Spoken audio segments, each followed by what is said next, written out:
So Frank, 3 days on from Fury Wilder 3.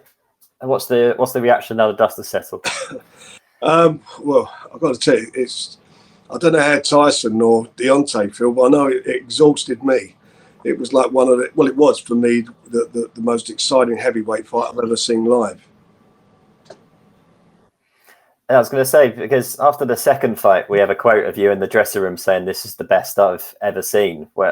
Does this one top the second one for you? Where does it stand? I thought the second fight that was a great performance by Tyson. And the other guy's backyard. He went, he was there, and it was a phenomenal performance by him. Very dominant and did what he had to do. This one, Deontay obviously went back to the drawing board. He got a new trainer on board in Malik Scott, and they got their tactics right for the early part of the fight.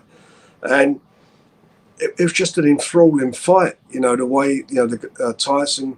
Well, first of all, Wilder going down, and then Tyson going down twice in round 4, and then it was like, well, I mean, the crowd, they were going crazy, and if you'd had some Brits there as well, could you imagine how it would have been? The atmosphere would have been like a million times better, and it was fabulous anyway. But it was such an engaging fight, such a brutal fight, at times it got technical. Tyson, everything was there. The heart, they bared their souls in the ring, the pair of them, and give us an epic fight. Well, how were you feeling when Fury went down? Did you think he was truly in trouble at that point? He got caught with a good shot, and he got up. He's very clever, Tyson. He's got a great chin. He does hold. He takes a shot well. He got himself up and composed himself. But when he went down the second time, I thought, oh, hang on a minute.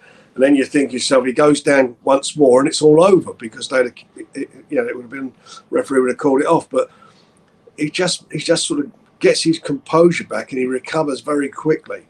And obviously the next round he was back on top. But my heart was in my mouth. There's no doubt about that. So yeah, you said about them that both boxers putting in a gladiatorial effort on the evening. Post fight, there was a lot of conversation saying, a lot more respect needs to be put on Wilder's name. But after the way that he reacted post fight to Fury's offer of a handshake and a well done, mate, and the seemingly some excuses still coming out there, where do you stand at the moment with Wilder? It's disappointing. It reminded me. It reminds me of Ali and Frazier. How Frazier was to Ali. He never forgive him for some of the things that he called him in the press conferences. Just never forgave him. Never liked him. I remember I brought Frazier, Ali, and Foreman over. They came over and I hosted them at London Arena in the 90s, and even then, the feeling, the animosity that Frazier had to Ali was still there. And it seems it's that way with Deontay, and I think a lot of it probably stems from the press conferences. Tyson, he's very quick-witted, as we know. He's funny. He's got a good, he plays mind games with guys, and I think he just got to Deontay Wilder so much. Got in his head, as Tyson said, he was living rent-free in his head for 2 years, and that's how it's been. And it's just a shame that that even the second fight, the ridiculous excuses he came out with, and the third fight, he was in an epic fight. He played his part in that fight. He was there. They will remember that. Those names will be spoken in awe if you're a boxing fan, and he shouldn't, he should acknowledge that the part he played in that fight. There had to be a winner, and it was Tyson, but he played his part, and and I felt he should have. Afterwards, he should have shook Tyson's hands. I mean, Tyson was magnanimous enough to go over and see how he was, and and sort of basically say, "Well done, mate. We did something a bit special here between us," but he was having none of it.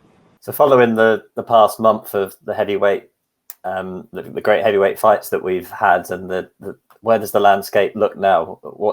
Who's your top 5 heavyweights in the world right now? I put Tyson obviously number 1, head and shoulders above all of them. He's a magnificent champion, and he's up there with all of them all the eras, respective eras. He's there. He stands with them. I'll be a bit biased. I've obviously, we promote and we're involved with Joe Joyce, who's the WBO number one, and we're also involved with Daniel Dubois, who's the number one in the WBA. Then you've got Usyk. So I would think,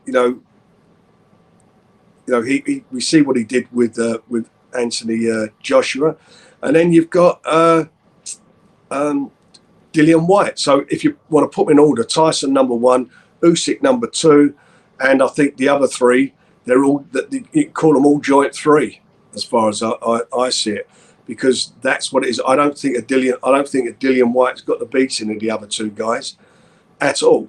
In fact, he was offered to fight. We made offers for him to fight them, which he didn't take. So that's how I see it. And Anthony Joshua, I think he probably comes in about number 6 now. You've got to look at these two guys. I look and think of what would have happened if Anthony Joshua, for example, had a boxed Wilder on Saturday night. Who would you had your money on? I would have backed Wilder all day long with the performance that he put in. And the other guys, Joe's a very capable fighter, tough guy, massive heart, walks forward. He's got to be there, as I say. And I think with Daniel Dubois, he's a wrecking machine. He's got a fantastic jab. He looked good his last fight. They loved him over in America when we took him there. And obviously, Dillian White's in there, and I think a Dillian White's fight against Derek Chisora, the 2 fights he had, and there was nothing in those fights. And then I think what Tyson did with Derek Chisora, he took him to school. Derek never won a second of any rounds when he fought him. So that for me is probably how it looks at the moment. The good thing about it, out of those 5, 4 of them are British.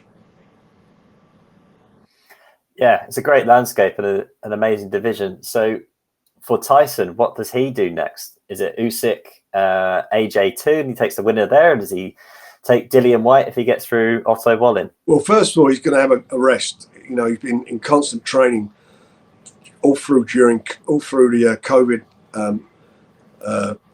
lockdown and so forth, and then he had the arbitration problem. Then he caught COVID himself. So he's been in constant training. He needs a bit of a break. His body needs to recharge, and he's back home. And I think we'll give it a couple of weeks, and then we'll sit down and he'll make his decision what he wants to do. He's the guy who's in the driving seat, and it'll be his decision. Who he wants to fight and where he wants to fight. So looking ahead now, in November we have a card in Birmingham, followed by Canelo versus Plant. Can you talk to us a little bit about those 2 fights? Well, it's a good fight, isn't it? I mean, that is a good fight. He's pound for pound number 1, Canelo, and Caleb will give him a fight. I think he will give him a real fight. So I'm really looking forward to that. That's again another great fight we got on BT. We're sort of doing great things, aren't we? Now we worked very hard for the last just 4 years. And I remember going into BT 4 years ago and saying that we'll have the number 1 heavyweight in the world, and we'll wind up being the premier boxing channel. And look what we've got coming up. We got a couple more to announce in the next few weeks, which are going to be high-profile fights and events. So that fight between Canelo, that's a mouth-watering fight, and I am really looking forward to that. And remember, on the night we got Zach Parker fighting as well, who's number 1 with the WBO. And he will be a mandatory down the road for the winner of that fight.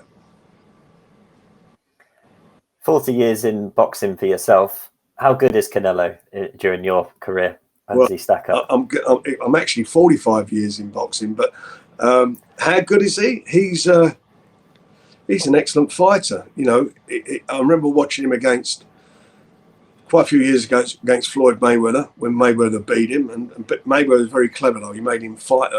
He made him make a lighter weight, which I think drained him. But the good thing about it, he learned from that loss, and he's come back much stronger. And he seems to have got stronger and stronger.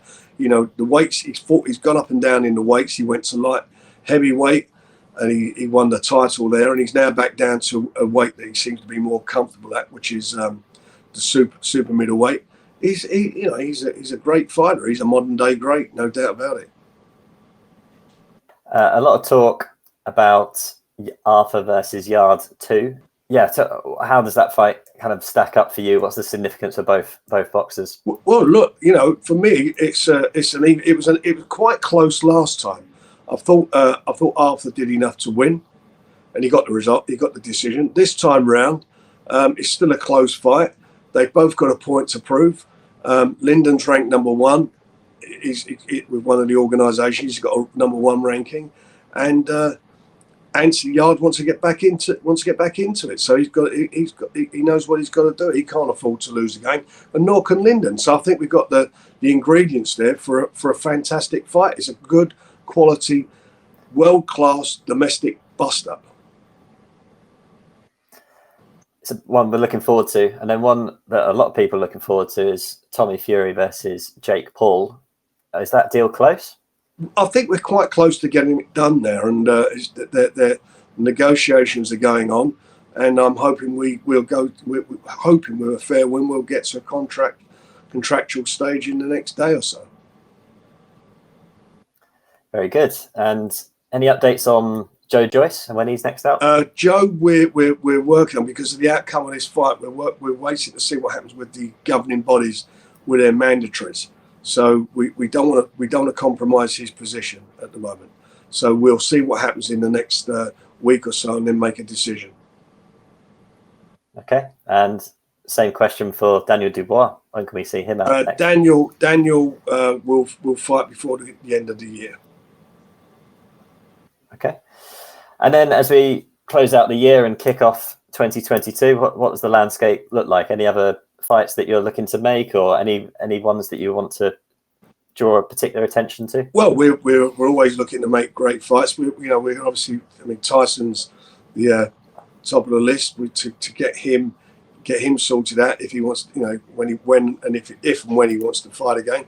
And as regards to we've got a good 3 months coming up. We've just had a good show the weekend just gone. So November and December are very solid, and we'll be making some announcements probably in the next 3 or 4 weeks regarding our January, February, and March schedules. But we got some really good events lined up, and I'm really looking forward to next year, because we've got ourselves into a great position.